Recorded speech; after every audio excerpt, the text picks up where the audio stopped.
Doubling the number of mental health workers in schools is Labour's solution to the ongoing impacts of the earthquakes for young people. In Canterbury, there are only 3 full-time mental health nurses for 80 schools. Labour's health spokesperson, Annette King, says there are increasing numbers of young people with mental health issues that providers are struggling to cope with the extra demand. There's been a 20% increase in mental health cases in Canterbury and around a 40% in reported cases for young people in this area.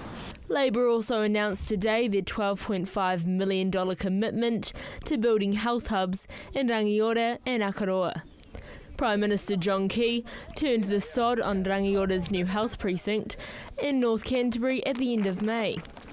The government plans to have the $7 million facility integrated with the hospital as a family health centre. Labour's health spokesperson, Annette King, says the government's promises simply aren't good enough. The truth is that this government has reduced the health budget in real terms, 5 out of the 6 budgets they've announced, and in Treasury's own figures going forward, in the next 3 years, they intend to cut the budget each year. It's gone beyond the pale. We need to ensure that there's adequate funding going into health services. New Zealanders demand it, they want it, and they deserve it.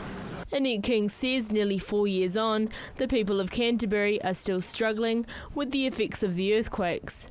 Another announcement made by Labour was to ensure after-hours general practice services are available. It's interesting, this part of it, because the government has announced that they are going to fund free GP visits, including after-hours, for up to 13 years of age.